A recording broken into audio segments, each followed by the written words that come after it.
Hi, everyone. Today, I hope you have your flashlight ready because we're going to go into the darkness and we're going to talk about something I find interesting called your shadow self. And our guest has been here before. She's wonderful. I love her, Martha Creek. And Martha, how are you? Glad to be here and keep my flashlight on and encouraging everybody else too. Yep. Yes. And you have that inner light you can use too. So, in a lot of the new age, we call it new age spirituality. I don't know what else you could call it, but the change in thinking about God and spiritual things, sometimes they talk about the shadow self. And the first time I heard that, I had no idea what they were talking about. But basically, I think, Martha, it's the hidden, repressed, and unresolved parts of your being. Is that close? Yeah. Well, depending on who you ask, they'll describe it differently, but that's how I describe it. Mimi, Okay. it's like all the parts of ourselves that are actually part of ourself that have been suppressed, depressed, denied, disowned, fragmented, exiled, whatever word you want to give it, in pretense that they're not there, that it's not there, to exclude it in some way. And a lot of it is from trauma or resentments and other aspects of ourself that we would rather not think about or depending, what it is. I think that's a reason why myself, I did a lot of psychotherapy and counseling to work on those things because, there was anger and resentment that I was like pushing down, like hide it, trying to hide it, forget it was there, right? So tell us a little bit, especially for novices, what is the shadow side of spirituality? Well, anything that we have disowned, excluded and said, go away, anything we resist, any part of our being that has not been met with some understanding, nurtured, cared for, integrated. So any part of us that we have disintegrated in some way. Yeah, And with that, though, becomes all of the belief system that goes around that. So if we go out in the world, we secretly believe, and not so secretly, that there's something wrong with us. I'm flawed, I'm faulty in some way. Then the mind goes out and gathers evidence to support that already drawn conclusion. yeah, So that's then that's what we're we going do. to have experiences and relationships that continue to heap on that. So a self-fulfilling prophecy of Yes, whatever the core, unquestioned, core traumatic informed beliefs are, then that creates what was one incident in some cases, or some incidences, some situations. A thought occurred, we interpreted the thought, and it grew into a belief system, which yes, then grows into a paradigm, into a worldview, into then bringing more and more experience of that to us because of we already believe that this is true. So, sure. beginning, there was the conclusion. Yeah, because in my situation, I totally believe the fact that I didn't have nurturing parents. I might have an unemotionally demonstrative mother. She never kissed or hugged us, which is strange. An alcoholic father. And I was also made to think that I wasn't good enough. And between all of that and genetics and whatever else might be involved, um, I went out into the world with no coping skills, and I was drawn to the very men that were like my father and mother. They were not fully developed emotional intelligence or any of that or spiritual. And so, yeah, it took me, I was in that cycle for half my life. So, what, when you're going to do shadow work, what does that actually mean? Well, it depends on how deep this is and how much has been done before. So there's no formula for doing shadow work. Because what is in my psyche, what is deeply held in my psyche is not the same as other people experience. So somebody else could have had trauma over raping, robbing, pillaging, God knows what. Others didn't have that same physical trauma, and they're still in some level of trauma because they didn't feel nurtured, didn't feel like they belong, didn't feel safe in the households they were in, although something may not have actually happened physically, beatings and beltings and whatever, that they still didn't feel safe there, emotionally safe. Yeah. And whatever then is there to be tended to. So I don't have any advice about how to deal with shadow work other than find some approach, therapists, coaches, counselors, clergy, somebody trained in some aspects of psychology or pastoral care or something that can witness you and all of us and all of our humanness and all of this that is in there, that we do not have to do it alone. Exactly. And I had dealt with my abuse trauma, unpleasant situations with alcohol. So I became an alcoholic, which I never thought I was because I was very functional. I was one of those functional alcoholics. And when I finally got sober, I was introduced to counseling and talk therapy. And not only by going to a psychologist, but AA meetings is talk therapy. So I was able to feel safe enough in both of those places to open up and talk about those parts of myself that I had been repressing and even hiding from myself. So subconsciously I had things that were undesirable that I had Well, been the pushed. most of it, I believe, that's right. I believe the most of it is subconscious or in the unconscious. It's been so disowned and turned away from. So in layman's terms, it's like the parts of us that we do not want to acknowledge, Right. that we don't want to acknowledge that these are parts of us. It also is important in shadow work for me and for others that I've witnessed to know that there is a counterweight to this persona, and that it is absolutely then essential that the shadow self is seen as integral to our experience, to our world.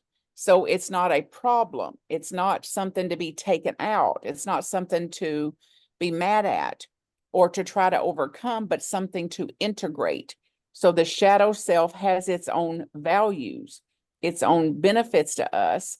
And to the degree that a person, can gain a better understanding of ourselves and what put this in the shadow aspect of ourself, we absolutely hold a potential then and an empowerment to become much more balanced in our lives, in working with our shadow selves, and to be able to look more courageously at these formerly disowned parts of ourselves instead of trying to keep a big giant ball underwater, which cannot be done after some period of time, including addictions and using substances and all matters of other behaviors to do our best to try to bring some ease and comfort to it that is not sustainable. So in the program, you would hear there wasn't enough alcohol. There's not enough alcohol in the world Right. to Right. keep bay. There's not enough drugs in the world. There's not enough Cheetos in the world. There's not enough chocolate in the world to keep this aspects of ourselves pushed down, suppressed, and depressed for long. So it's, for me, it's not a question of if we'll do this work, just when. Yeah. I'm going to go into that next. First, a funny story about goes with what you said about there's not enough alcohol. Um, my one grandson, I think he was about 9 or 10, and we were out with the whole family. It was a big deal, and a couple people ordered alcoholic drinks, and of course, me and my husband did not. And he said to me, Nana, you don't drink, do you? And I said, no, I don't. And he said, why? And I said, well, I'll tell you why. Now he's only a little boy. I said, when you're born, you're allowed to have this amount of alcohol in your life. And Nana drank all hers. And he loved that. He just thought that was terrific, but it was kind of true. And what I wanted to go into too is somebody that doesn't know anything about this. How do they realize that they have a shadow side? Like, what kind of thinking should prompt them to look at that? Well, people like you and me are of an open mindset, a growth mindset. We're into learning, to evolution, to growing. Others are not. According to psychology, even 80% of the species of humans are in a more fixed mindset. So they're not in the same kind of energy as we are of growth mindedness, of listening to a podcast, for example, or participating in one or Right. something like that. So for me, it's important to know, just because I'm about this and looking at and eager to integrate the shadow aspect of myself, not to confuse it as the majority of others are not. So they may go all the way to the grave with very little interest in this. And so be it. There's reasons for that too. Yeah. I have been prompted over the years to look at things that I have judged, what I have judged, who I blame and what I blame them for. Questions like, who's the matter with me?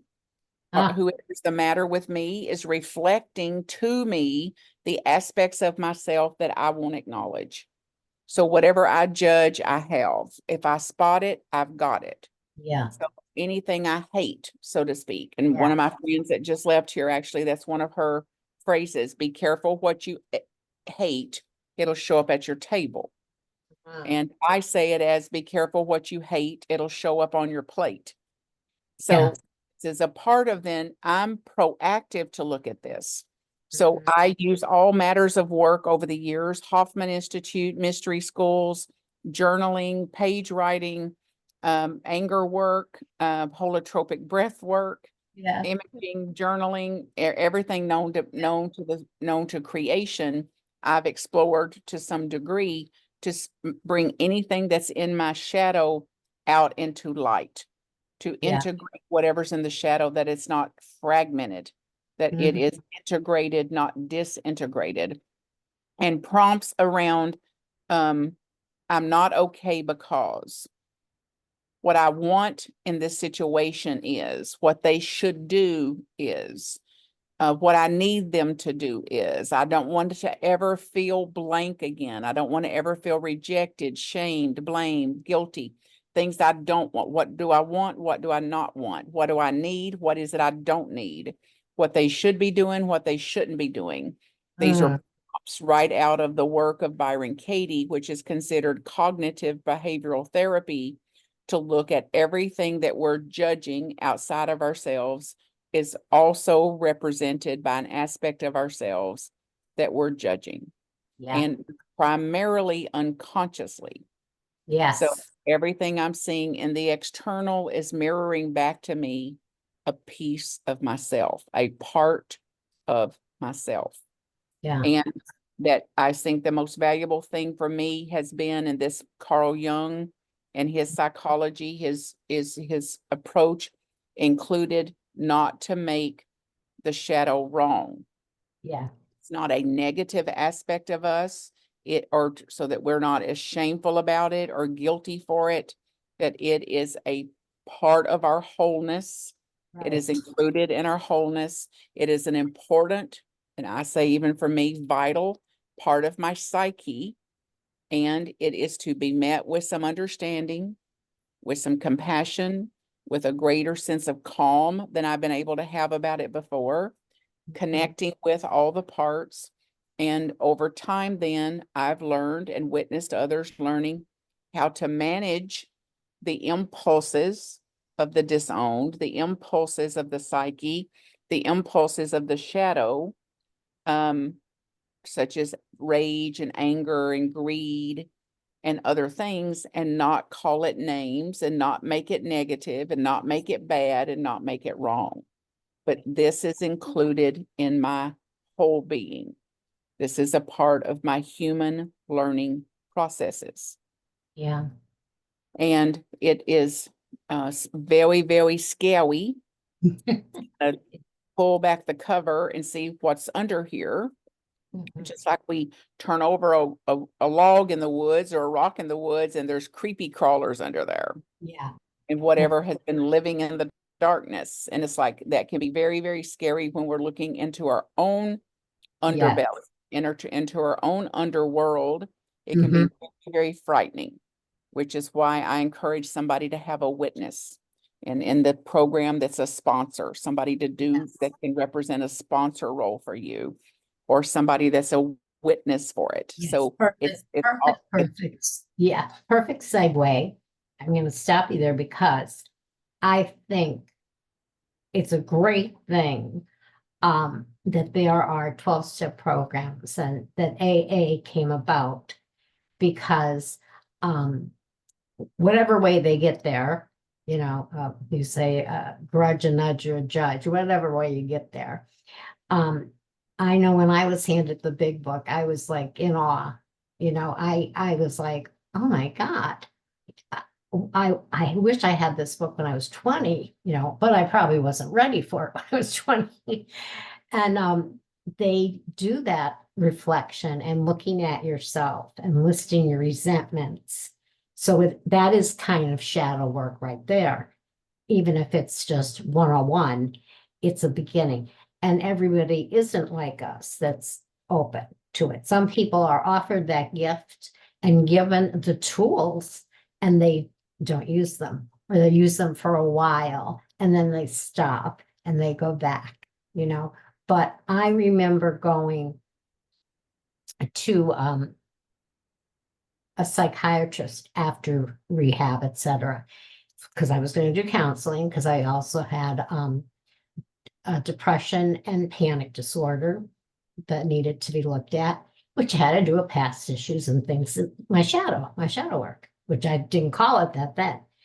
And he gave me a book to read called Many Masters, Many Lives, Many Masters, Many Masters, Many Lives, something like that. I don't know if you heard about it. And it was actually about people that had lived more than one life. And I really was amazed as a psychiatrist that he gave me that book, because it was, not the scientific type thinking. It was more quantum physics or, spiritual quantum physics. But now I realize that there's so many things we don't know and that we need to learn that affect us and therefore affect the whole world. So looking into yourself and getting more open helps, in a way, has a domino effect or the butterfly effect. Do you know where I'm going with this, right? Well, you mean that there is a momentum to it? Yes. Yeah, A lot of women. I sponsored a lot of women in the last 30 some years. And I hear from many of them that are still sober. I get cards on their anniversaries and mine, AA, saying that I changed their life. Well, I didn't change their life. The 12 steps changed their life, And the one thing in the big book in the beginning, this is what I really wanted to get at. It says it doesn't matter if it's A Course in Miracles or something else or AA, as long as you have a spiritual life. And I think looking at those dark parts of yourself leads you to a spiritual life. That's a check. They kind of fit in. I think so. And like there's all matters of ways to help ourselves in this, which include anything like I just named earlier, like creative expressions of drawing, exercise, movement, anything that could move some of this energy through us, including identifying and countering our quote negative personality traits and to quit calling them bad and negative and seek to understand what put them in place to begin with and the innocence that they went in place. And then over time, through practice like this and living it out, like you and I are devout in devotion to, devout in applying this, not just a conceptual sobriety, but an embodied sobriety to learn to be more accepting of ourselves. Exactly. Accepting of all the parts of myself instead of denying parts of ourselves. It also then helps us to understand the challenges that we have are part of human learning processes. It's actually not personal against us. The way our parents was not personal against us. It was the way humanity unfolds itself. It therefore will give us more understanding and compassion for other people when they're taking their turn through the challenges of life.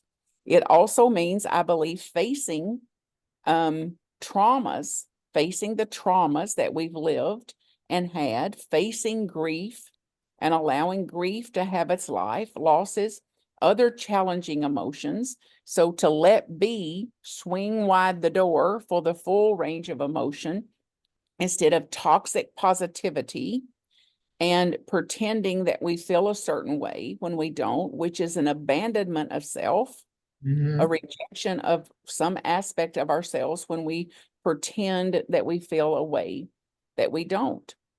And it can motivate us then to take different actions and to be less self-hating and self-recriminating and masochistic to us. So dream analysis, journaling, psychoanalysis, prompting, therapies, exercise. I mean, there's no way to, no end to the ways that can be beneficial in doing that. They're all good. They're all good. And the other thing too with me is there are some things, character defects or psychological problems that I embrace in a way because I used to work on control. Oh, very controlling. I have to work on being controlling. And then I realized, no, it was more about perfection. And why was that? Because I think if everything is where it's supposed to be, I will be safe. It makes me feel safe. Okay. So I did a lot of work on that. And the funny thing is, like my husband will empty the dishwasher, which I don't want him to do because I want certain glasses over here and the cups over here. Poor man. And I tell him, don't do it because look where you put the glasses. They don't belong there. They belong here. But I embrace that. It's part of my personality. It's not hurting anybody, and it makes me feel safe. I like a neat, organized surrounding. Absolutely, honey. And the crux of it is how to have more conscious neutrality so that when the glasses aren't where you prefer them to be, how you can be less triggered by that. So I have preferences. I can't help that I have preferences, and I don't want to get any more addicted to the preferences than I already am because it's not a question of if the glasses are going to show up somewhere I don't want them. It's just a matter of when. I just put them where they belong after he does it. That's all. Yeah. I mean, I don't argue with them or get mad at them. I joke about Well, it. that's its own upgrade, honey. The That's fact an that you do upgrade. it without being mad, blaming, guilting him, shaming him, trying to coach him, teach him. Didn't you hear me? I've told you over and over and over again, just to say they're not where I want to be. They're not where I want them to be. I'm going to put them where I want to be because I feel better when they're there. Yeah. Yeah, I'm like Felix. Remember they had the Odd Couple, Felix and Oscar. So he's Oscar and I'm Felix. But it's okay. It works. It works because we talk and we're tender and loving and not non-judgmental of each other. We're both in the program, and he's very spiritual. He does meditation all the time, and thank God I'm with the right person. That makes a big difference. Well, you asked earlier in the interview about tips for even novice or somebody that's not explored this maybe, and going slowly, I think, is one of them. Like, that you go into it knowing I don't know what I'm going into. It's like going into a dark black cave with a little pin light. Like I'm going in here to look around to see what's in here. And to be mindful that it may be like a landmine, that I may get triggered by going into here. So some of the things we find in the repressed, unconscious, subconscious shadow aspects of ourselves can be very upsetting and be very difficult to face. So that's why to have a witness or an analyst or somebody, a sponsor, a therapist, or somebody to go with you into some of this deeper work, and absolutely practicing self-care and compassion when these thoughts and feelings and beliefs and images and memories and all of that come up, to slow down and be self-caring and compassionate with self. And my superpower, one of my superpowers, and especially applied to shadow work, is to go into this aspect of myself with a spirit of curiosity. Curiosity. And like, I don't know what's here, but I sincerely want to see what's here, what's been hurt, what's been disowned. And I sincerely want to bring all the healing I can to it. So it's the opposite of trying to manipulate it, control it, get it to grow up, wear its big girl panties. Instead of, I want to go in here curious about what happened, how it got in place in the first place, and what could possibly unburden it in some way. Yes. We did a retreat, well, more than one, but the one retreat that you did, you had a list of things. They all started with the letter C. Do you know what I'm talking about? What was that? Well, those are the 8 C's of self-leadership, which are referencing IFS, which stands for internal family systems. And it's dealing with exactly what we're dealing with here today. Yeah. In that these parts of us that have been disowned and denied are waiting for us to come back for them. So this 8 C's then of us, of a higher self-leadership, includes the things that I presented there, which is to go into shadow work, for example, with the greatest sense of calmness I can, a serenity approach, regardless of what the circumstances are, to do my best to go about it serenely. So more calm. So C, calm, clarity, an ability to perceive situations with less distortion, with less interpretation, to recognize my own preconceptions, my own biases, and to seek a different understanding for it. So clarity leading, curiosity, which I spoke to, a strong desire to learn something, to learn about a situation, to learn about the shadow side, to learn about what put it in place and what may unburden it some. Compassion, to be open-heartedly present to all the aspects of myself, everything that's been put aside in the shadow, and to go about it with some level of confidence based on how old I am, what abilities I have, and that I'm not a child anymore, and that I do, after this many decades of living, have some skill, some solid foundation that I can go confidently into these places of the shadow and work with them, instead of I'm not approaching them as my child aspect. Courage, the strength, even in the face of challenge or perceived challenges or perceived dangers, to take an action towards something that I've been hostage to. It's the courage to look at what I've not been willing to look at before.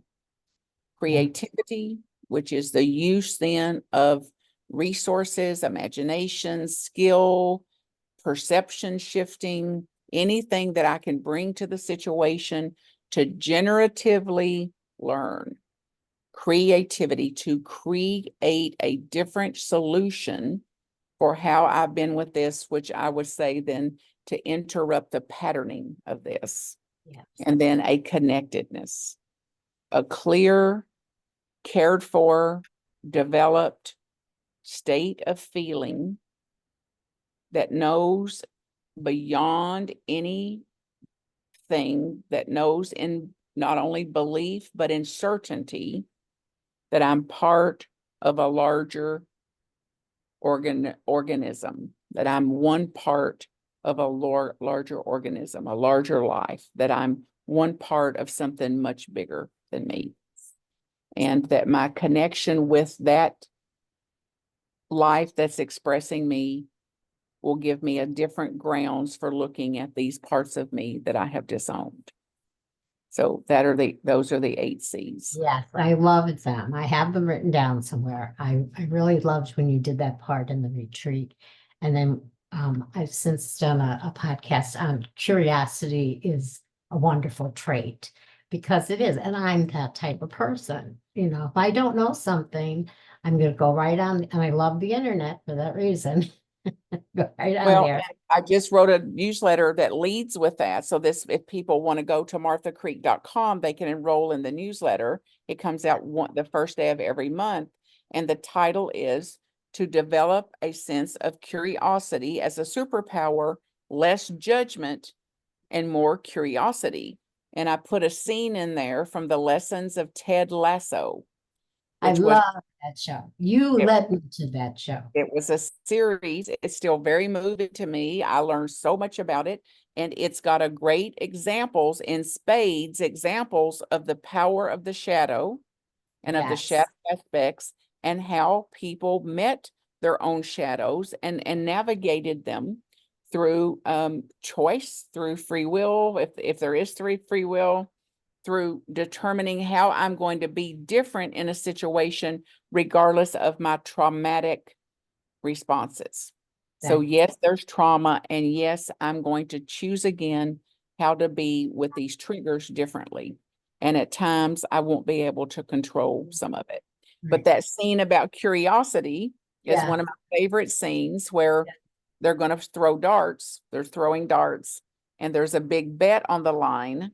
Yes. And this man just assumes that he's going to win because he's all that in a bowl of biscuits. Yeah. And Ted Lasso ends up winning. And he said, for example, if you had been just a little bit curious, you would have asked questions like, hey, Ted, have you played a lot of darts in your life? Hey, Ted, Yeah. because you didn't bring any curiosity to it, you Yeah, got the whole premise of that show is so wonderful. And I told my son-in-law about it and he had seen it and then he fell in love with it. And then my grandson watched it, and my daughter. And yeah, there's so many messages in their comedy. It is a comedy, but it is so motivational and inspirational. So thank you for that, because you're the one that told me about it. So we all have our little shadows, and talking to other people is the most important thing. You can't, because you can't just keep everything in. I tried that, didn't work. That leads to addiction and poor choices and sometimes death, you know, and it could be, you could go to church and talk to your minister. You could be in a spiritual community like I am, Unity of Palm Beaches. You can go to AA meetings, have a sponsor, go to a counselor, which I do too, because I need a lot of help. I have to do all of those things. And also, I think to take the time for yourself, which is something difficult, especially if you are with a partner. And I have become a caregiver of a partner. So I love him very much, but he has become a lot of work lately. And guess what? I go get my nails done, or I go schedule a facial or a massage, because that's what you got to do. You know, you have to love yourself, take care of yourself, do good things and fun things. And I go for coffee or lunch with a girlfriend. All of that's important. So the shadow work shouldn't sound scary. It does sound scary sometimes to people that don't know about it. But it's actually, like we said, looking at our negative qualities and kind of realizing why we have them and working on it. And one last thing I'll ask you. A lot of people are into studying chakras, and I'm very new at it. But is there a chakra that is associated with the shadow? I think they all are. Oh, That okay. All There's right. no, I think they're all affected. I mean, the root chakra typically looks at things about belonging. And Yeah, often in some cases, we feel like we were dropped in here like an alien. And how did I end up in this family? And why me in this family? And that. And then second chakra work is around this persona of being in relationships, being attractive, and what we're wired for procreation, and how we relate even in our professions and things like that. So there's shadow work, and the solar plexus is about our own personal power and yeah. lack of power. I don't feel powerful. The heart of I don't feel loved, I'm not lovable. And that's even up in the throat, the chakras here of the shadow of I can't say anything. Nobody Right. listens to me. I can't Right. say what I really mean. I And right have. up into the third eye, into the even the crown chakra of doubting whether I'm divine or not. Is there a God? What does it all mean? Is hell and heaven real? So there's no chakra that's free from shadow aspects as far as I'm concerned. Okay. Because I had read say the sacral, I can't pronounce it. Sacral, Sacral, sacral. yeah, which is down at the bottom, right? Okay. Mhm. All right. So anyway, we're getting to run out of time as usual. And it's interesting you mentioned about aliens because I'm researching my newest book and it has to do with the concept of star seeds, which I'm sure you're probably familiar with. So we'll have to talk about that someday. Yep. I'm finding it very interesting. I really believe that I might be a star person. And I bring that, I'm going to mix the two things, my life, my medical problems, and the concept. So that should be fun. Well, thank you so much. And I think we pretty much gave what they needed to know about it. And I'm going to have you again soon, Martha. Thank you so much. And everybody, marthacreek.com. Don't forget. Blessings to you, everybody listening. Yeah. And get in touch. That latest book, the Presence and Potential book, just made it to Audible. So if people want to listen to that, the latest book that I put out, it's on Audible the first time for just this week. So Awesome. Great talking to you. thanks for having me here, honey. Oh, honey, I love you.